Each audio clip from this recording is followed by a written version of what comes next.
झनक और अनिरुद्ध का होगा जबरदस्ती तलाक। सृष्टि करवाएगी डाइवोर्स पेपर साइन दोनों से। अनिरुद्ध खड़ा है बेबस होकर। जी हाँ दोस्तों, हम बात कर रहे हैं स्टार प्लस के शो झनक की। दोस्तों, आगे बढ़ने से पहले अगर आप इस चैनल पर नए हैं तो इसे सब्सक्राइब कर दीजिए, साथ ही बेल आइकन दबाना ना भूले। वीडियो अच्छा लगा है तो इसको लाइक जरूर कीजिएगा। चलिए आगे बढ़ते हैं। तो झनक सीरियल में अनिरुद्ध और अर्शी की जब शादी हो रही थी मंदिर के अंदर कश्मीर में, तो वहाँ पे उनकी शादी नहीं हो पाई थी क्योंकि उस मंदिर के जो पुजारी थे उन्होंने इस शादी को अमान्य कहा था। उन्होंने कहा था कि झनक और अनिरुद्ध ऑलरेडी मैरिड है, ये दोनों शादीशुदा है। जब तक इन दोनों का तलाक नहीं होगा, लीगली ये लोग सेपरेट नहीं होंगे, तब तक अर्शी अनिरुद्ध के साथ शादी नहीं कर सकती है।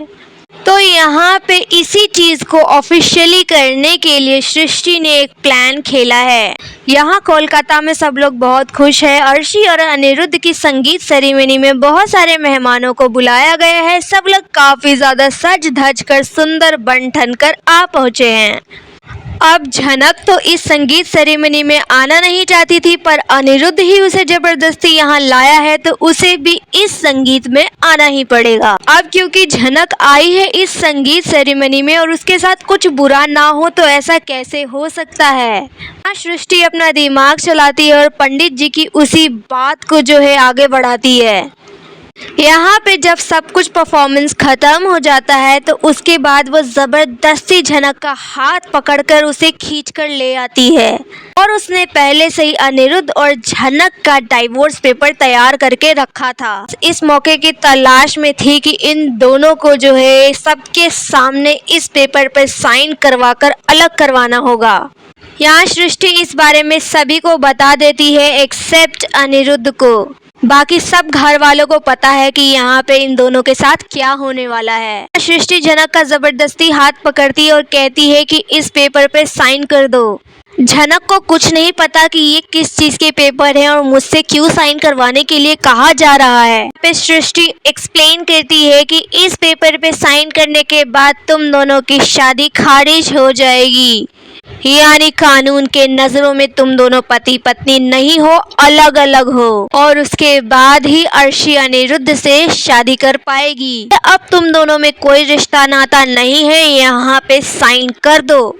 सृष्टि के इतना कहने पर झनक सोच विचार में पड़ जाती है कि ये क्या करवाया जा रहा है मुझसे। इधर अर्शी भी झनक को फोर्स करती है कि सोच क्या रही हो झनक, पेपर पर साइन करो जल्दी। झनक इन सब की बातें सुनकर सिर्फ और सिर्फ अनिरुद्ध को ही देख रही है, लेकिन अनिरुद्ध यहाँ कुछ रिएक्ट नहीं करता। वो बस एक बेबस लाचार इंसान की तरह खड़ा है और तमाशा देख रहा है जो झनक के साथ हो रहा है, क्योंकि जो कुछ भी झनक के साथ हो रहा है उसके पीछे सिर्फ और सिर्फ अनिरुद्ध का ही तो हाथ है।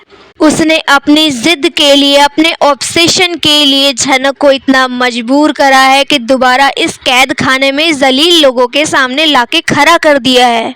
अब ये लोग तो कोई मौका छोड़ेंगे नहीं झनक को बेइज्जत करने के लिए, तो बस उसी का फायदा उठाया जा रहा है। झनक बस अनिरुद्ध को देखती है और सोचती है कि मैं इन सब के कहने पर तो साइन बिल्कुल नहीं करने वाली। जब अनिरुद्ध सर जी मुझे कहेंगे कि झनक साइन कर दो, तुम मुझसे अलग हो जाओ, तो मैं साइन कर दूंगी। इधर अनिरुद्ध के डैड भी अनी को कहते हैं कि तुम्हें भी यहाँ साइन करना होगा अनी, क्योंकि तुम दोनों साइन करोगे तभी इस पेपर की वैल्यू होगी, इसलिए तुम यहाँ खड़े रहो। वैसे दोस्तों, मजेदार बात ये होगी कि क्या यहाँ पे दोनों इस पेपर पे साइन कर देंगे। वैसे झनक की देखी जाए तो वो कर सकती है साइन, लेकिन अनिरुद्ध के ऊपर क्वेश्चन है कि क्या वो साइन करेगा, क्योंकि वह झनक के बिना नहीं रह सकता। वह दिखाता है अपने इमोशन में। जब झनक अकेली होती है तो अपने दिल की बात भी कहता है, बच्चों की तरह जिद करता है, अनचाही ख्वाहिशें रखता है झनक के सामने, जो कि बहुत अजीब है। तो क्या सबके सामने वह अपनी इस दिल की ख्वाहिश को, अपनी फीलिंग्स को बता पाएगा, या फिर से चुप रहकर सारी हरकतें सब कुछ सह लेगा। दोस्तों, आने वाले एपिसोड काफ़ी ज़्यादा इंटरेस्टिंग होने वाला है। आपकी क्या राय है इस बारे में आप हमें कमेंट में बताइए। वीडियो अच्छा लगा है तो इसको लाइक ज़रूर कीजिएगा, सब्सक्राइब कीजिए फॉर मोर अपडेट। धन्यवाद।